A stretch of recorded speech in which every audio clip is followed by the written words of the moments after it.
Welcome to the Human Capital Innovations Podcast, your go-to source for personal, professional, and organizational growth and development. We hope you tune in often for all things people management, organizational development and change, organizational leadership, and social impact related. Maximize your personal and organizational potential with Human Capital Innovations Podcast.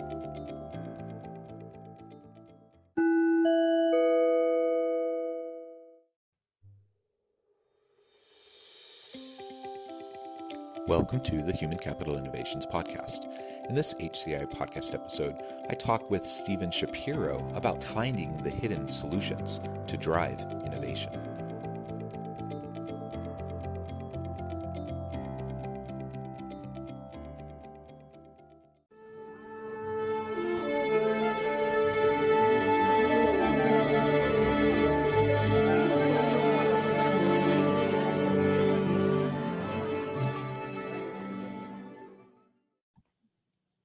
Stephen Shapiro, welcome to the Human Capital Innovations Podcast. It's fantastic to be here. Yeah, I'm super excited to have a chance to talk. You have such an interesting background, and I'll share your bio with listeners in just a moment. Today, we're going to be focusing on finding the hidden solutions to drive innovation within organizations. And I know you do a lot around innovation. You do a lot of work with problem solving and asking the right types of questions to brainstorm and come up with better solutions to those really complex, perplexing problems and challenges that face organizations. And of course, today we'll focus on that within the lens or from the lens of, working with people and driving innovation within organizations. As we get started, I just wanted to share Stephen's bio with everybody.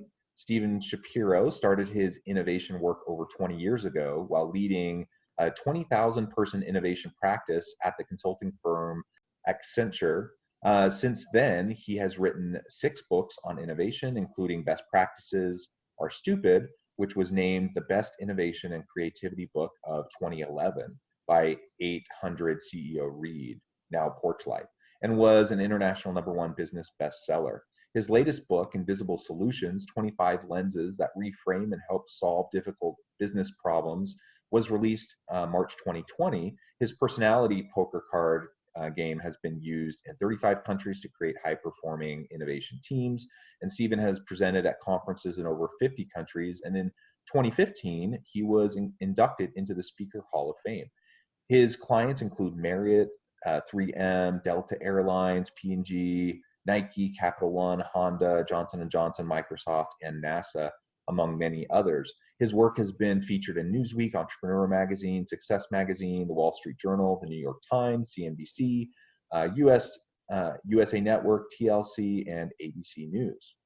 Such an awesome background, such a tremendous impact that you have, Stephen, in the world of work and in the world of organizations and helping people to be competitive and successful. So I'm honored to have the chance to talk with you today. Before we really launch into the discussion, anything else you would like to share with listeners by way of background, personal context? Well, I think that was a pretty thorough background on me, but I'll add just one little piece to it, because a lot of people, when they hear the word innovation, they think of people sort of sitting on high mountains, in long white robes, handing down the gospel for the future. And the reality is I'm an engineer. I went to school for industrial engineering. My favorite classes were always like math and physics and stuff of that nature. So I'm actually an engineer at heart. And so although we're going to have a conversation around people, which to me is the key to the success of any organization, sometimes the best way to get people to be most effective is through process. And that's where my background really excels, is in a process mindset for driving high performance in people. Yeah. Processes and systems ultimately influence culture, and that's what's going to shape mindset and knowledge sharing and innovation and creativity, right? And so organizations definitely have to pay close attention to the policies, practices, procedures, the systems, the mechanisms that are in place. Those systemic mechanisms are so key in how they influence individuals. So while it's the individual and the collective human capital, the collective genius of individuals within an organization that drive innovation, it's also the processes, it's the systems that enable that to happen, or that can derail innovation. And that's what we Absolutely. see. That's what we see in organizations all the time. Is the best, well-intended leaders kind of shooting themselves in the foot and derailing the possibility of innovating just because of the way they've set up the systems, the processes. Yeah, processes can be a great help. They can also be a great hindrance to success in an organization. And that's where I really focused on is as an engineer, I'm always trying to reverse engineer what's the best process with the least amount of structure that gives the greatest results. I'm also a jazz sax player. And so I always think about things in terms of the jazz metaphor rather than the symphonic metaphor, which is highly prescriptive. What I love about jazz is there's still a process to it. There's still a structure, but it's much more improvisational. And that's the question is how do we give people as much improvisational room in the work that they do while still having a coordinating structure? Yeah, coordinating structure and scaffolding, right? Because we do need to support our people to have success. And if we just completely throw them to the wind, some people will be successful in that kind of an environment with complete autonomy, but most people need some semblance of some sort of processes, some sort of structure to allow them to be grounded. So it's that fine tuning, that combination. And I love the jazz metaphor. In another life, I was involved in vocal jazz in the Pacific Northwest, which has a really rich vocal jazz history. And you're absolutely right that when you're improvising, doing scatting or things like that, like there's structure to it, but it's improvised structure, right? And it's built upon what has come before. So within jazz, you're constantly referring back to the greats and previous artists and their interpretation, and throwing in little pieces and tidbits that give homage to those individuals. And I see it the same in organizations. Like we provide the structure, we provide processes, but we give people plenty of autonomy to improvise within that structure, but enough scaffolding that they feel supported, they feel like they have the resources they need, and that ultimately they feel empowered to do their best work. Yeah, and if we bring all this back to the topic of problem solving and innovation, so one of the things which, building on what you were saying before, which is we need some kind of structure. If we give somebody a blank sheet of paper and say, hey, come up with some ideas, we know that the ideas that people come up with aren't really new or valuable. I mean, valuable is probably more important than new, but they're the ones that we've thought about in the past. So we have always used this expression, think outside the box. But the problem is when you tell people to think outside the box, you're increasing abstraction. You're increasing the brain's ability to develop solutions. And therefore it generates a lot of solutions. Most of them are irrelevant.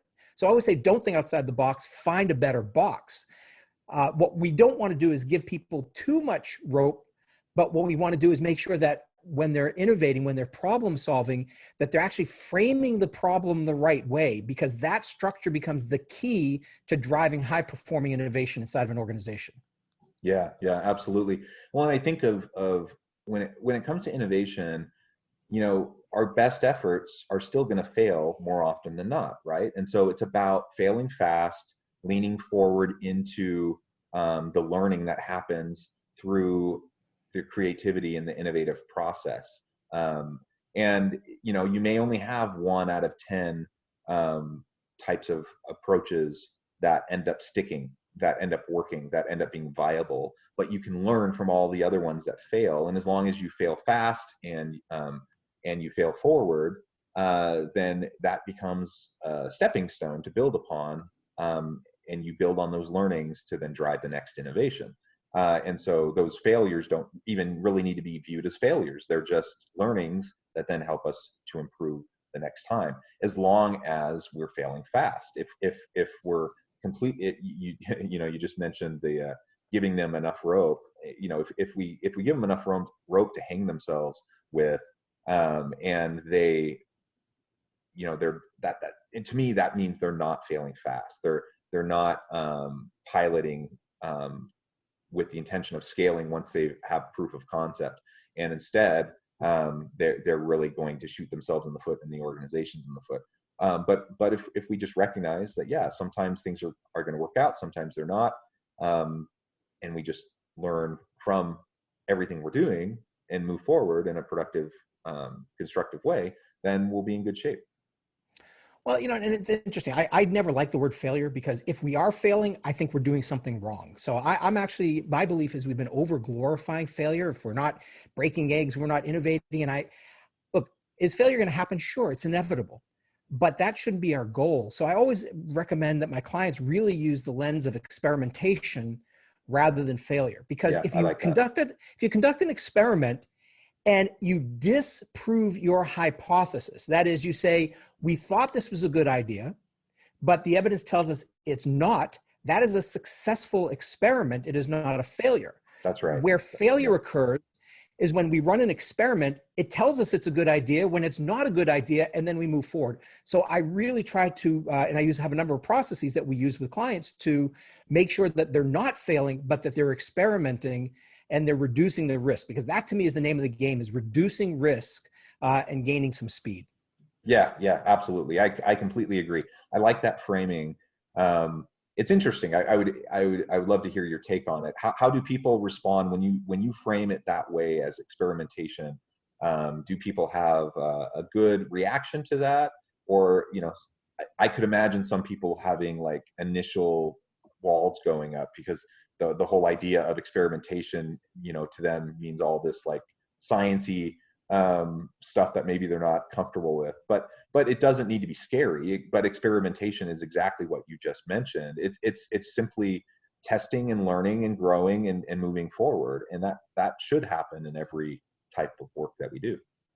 Yeah, I've never really found much pushback on it. I mean, once it's explained, I mean, I'm not talking about that you're going to go sit in a laboratory for 20 years trying to invent a new drug. But the whole mindset of scientific discovery is something which is easy enough to grasp when it's laid out in a very simple process. Again, it comes back to simple processes. And so I find that that's, people really like it. And especially when I tell them that the biggest barrier to, or the biggest creator of failure, we always say that it's yeah, but is the thing which kills innovation. And I've actually found exactly the opposite to be true. Our issue is not that we're killing innovation. The problem is we're not killing enough innovation. We're not killing the bad innovation. So the biggest barrier is something which I call the wow, this is a great idea, which basically means once you believe something is a great idea, something called confirmation bias kicks in, which then all of a sudden now, no matter what we do, no matter what type of experiments we run, even if it tells us it's a terrible idea, our brain's going to filter out all the evidence that says it's bad, and it's only going to focus on what is good. And there's so many reasons for this.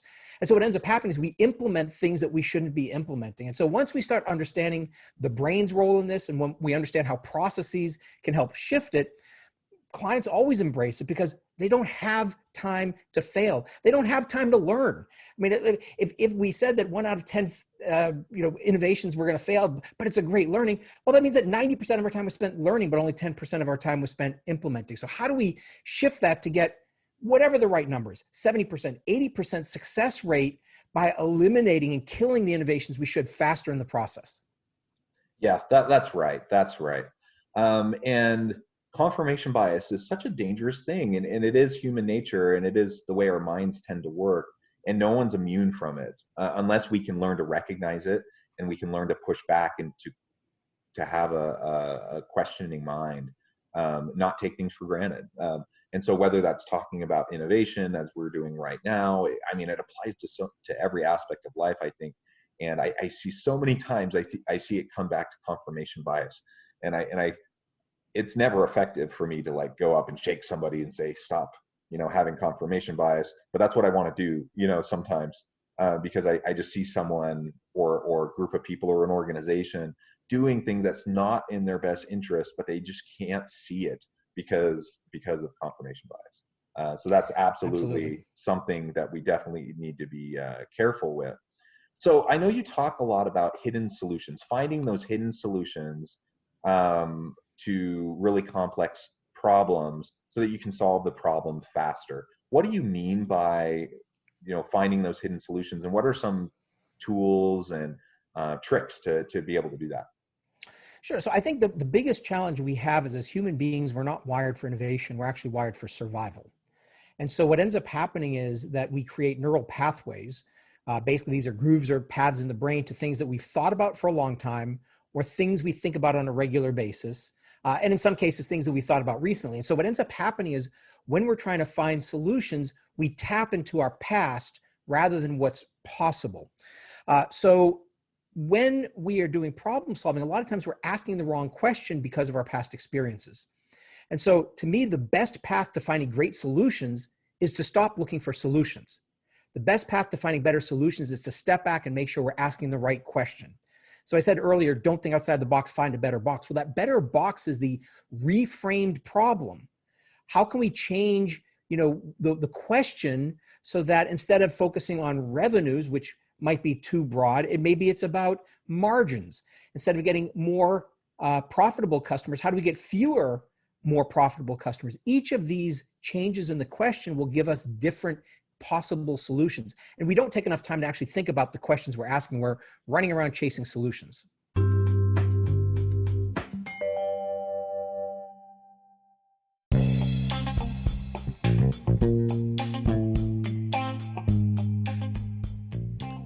I'm excited to announce the publication of my new book from HCI Press, The Alchemy of Truly Remarkable Leadership: Ordinary, Everyday Actions that Produce Extraordinary Results. Consider how the nature of work has shifted over the past 50 years. With increased globalization, rapid technological advancement, and the shift in economic composition, the average job of today looks very different than the average job of 50 years ago. What will the jobs and organizations of tomorrow look like? Moreover, what does this all mean for organizational leaders? What are the core competencies and capabilities of organizations and their leadership that are prepared for continued disruption and geopolitical and socioeconomic shifts? Regardless of what the future holds, increasingly, leaders need to be socially minded, data-driven, decisive, champions of talent, and disruptors of the traditional notions of leadership, teams, organizations, and work. The Alchemy of Truly Remarkable Leadership will help you to explore your own leadership competencies and capabilities and consider ways to apply and implement them into your workplace and personal life.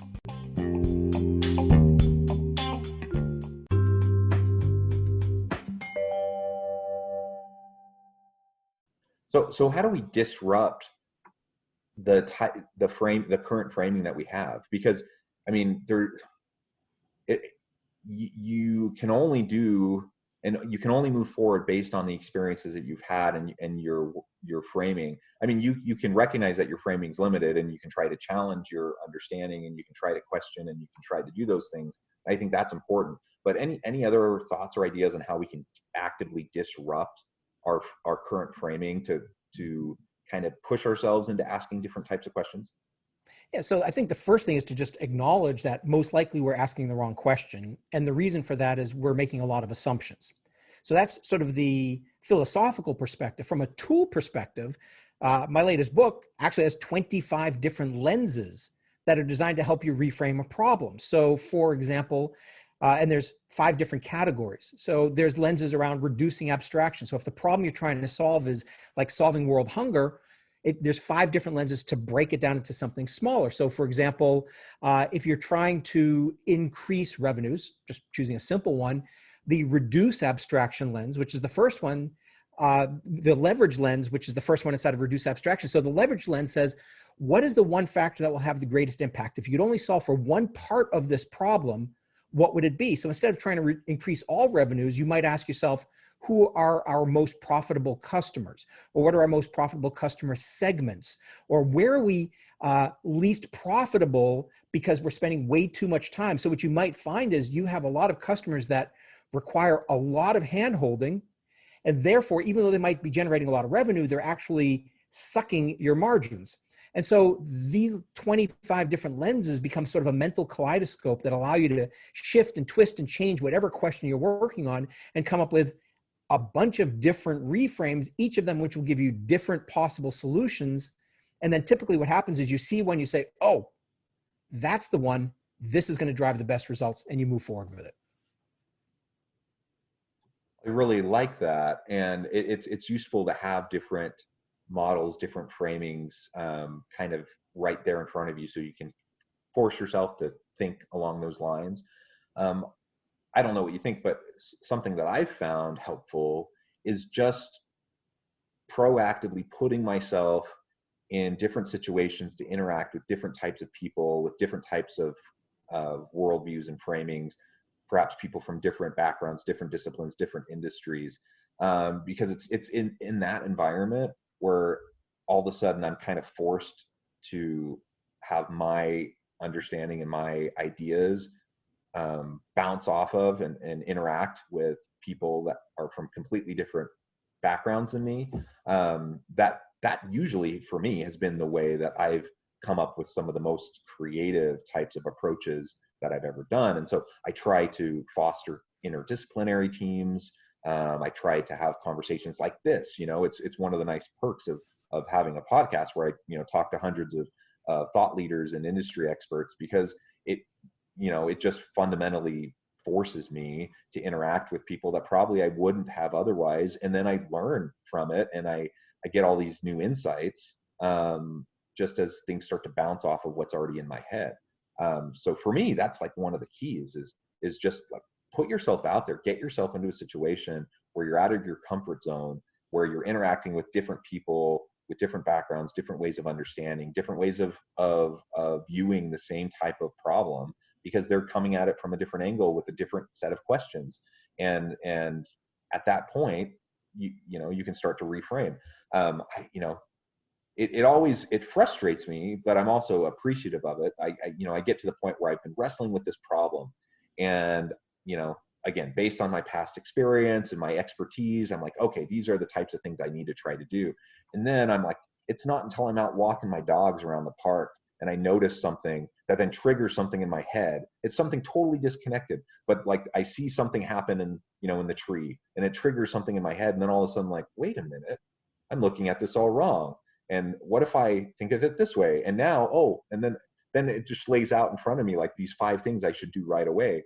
And sure enough, it ends up being successful. So I mean, it's sometimes these flashes of inspiration, are just a byproduct of us putting ourselves out there into situations where we can have those little trigger moments to help us view things from a different lens.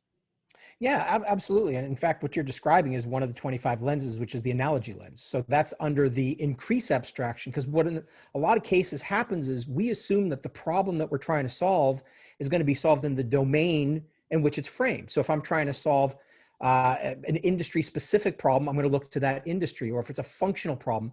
But one of the things that we know is if you ask the question, who else has solved a similar problem in a different area, you get some really cool solutions. So for example, the gas pipeline industry has problems with cracks, breaks, and leaks in their gas pipelines. Well, they spend a ton of money with experts trying to seal cracks. But then when they ask the question, who else solves a similar problem? Well, the human body solves that problem. You get a paper cut. You don't have to go to the doctor. You don't need stitches. It seals itself. And by studying the human body, they were able to build an inert coagulant ingredient that goes inside of gas pipelines. And there's literally thousands and thousands of great examples of how solutions were found outside of the area of expertise, because expertise is often the enemy of innovation. And so that's one of the other 25 lenses, is the analogy lens. So that's great. Yeah. Well, and it's, I'm sure you can appreciate this as an engineer. Like, you do need expertise, right? You need people with very deep expertise in particular areas to be able to operationalize, right? And to be able to prototype, and to be able to carry out things successfully. So you do need that expertise. But if you only have a group of experts, like the pipeline example that you just said, I'm sure that the big oil companies are spending tons of money bringing in scientists and consultants and experts, but they're not coming up with the solutions because they're all like deep expertise in like this one narrow area. And it's not until they start to get outside of that area that they can find a solution that's going to be workable.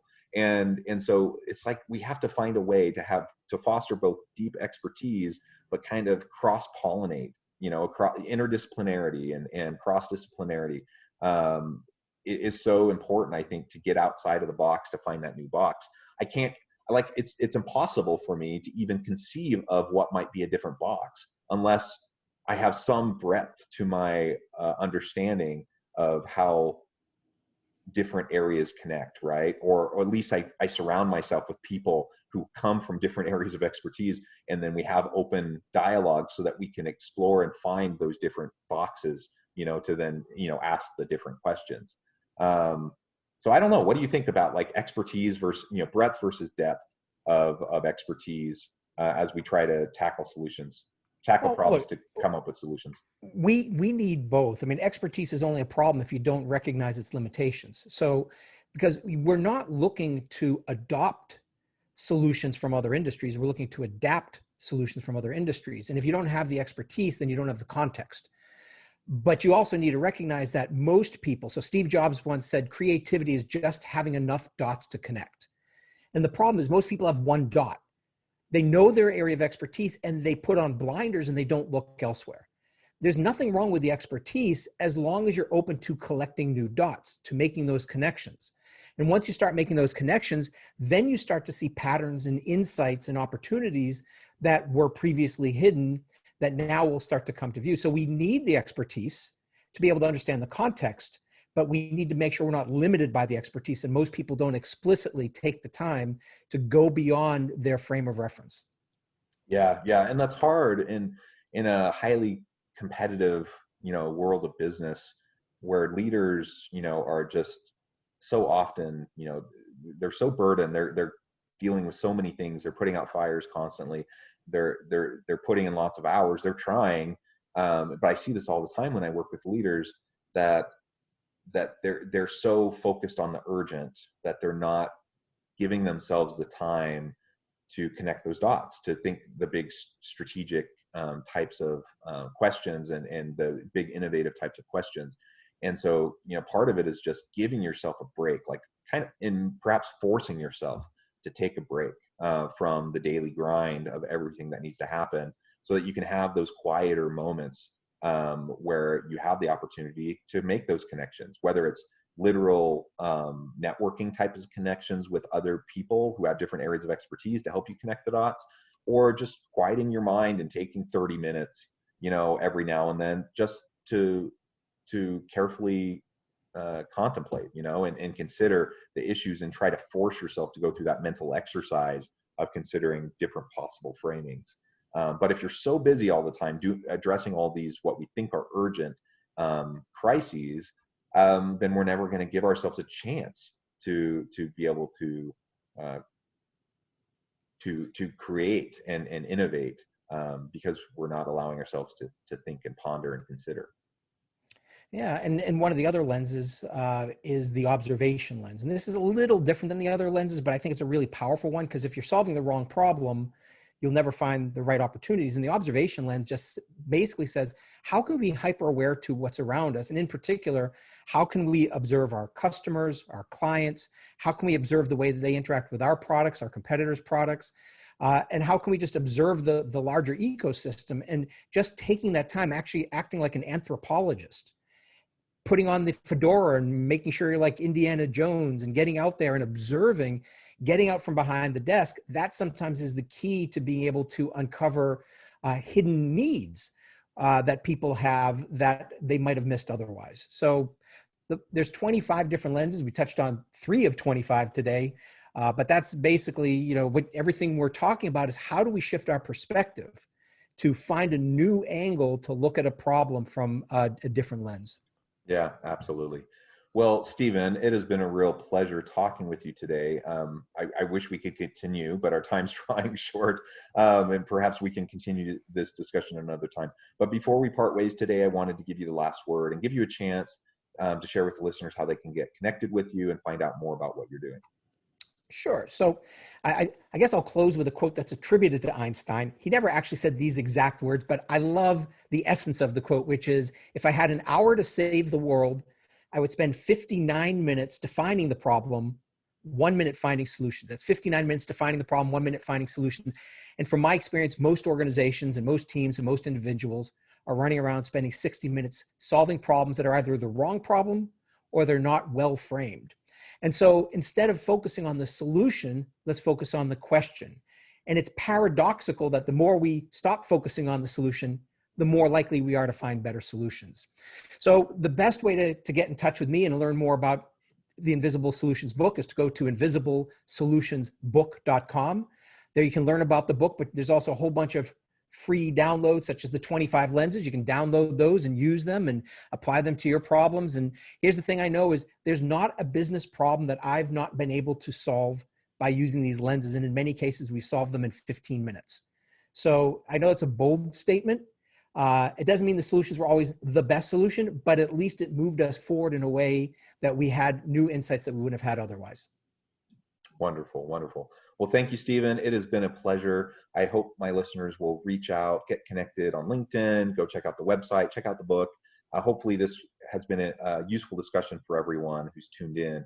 I hope everyone can find ways to drive greater innovation within their organizations.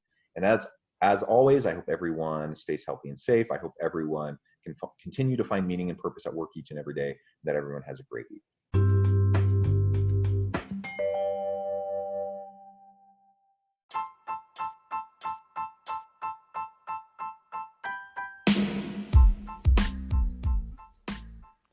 We are excited about the launch of HCI's new magazine, Human Capital Leadership.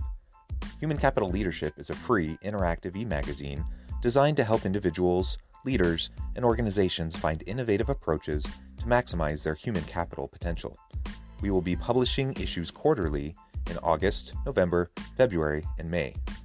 Check out the first issue and let us know what you think.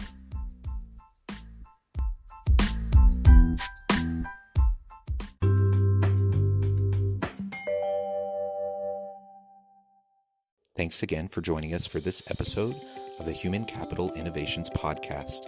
I hope you stay healthy and safe and that you have a great week.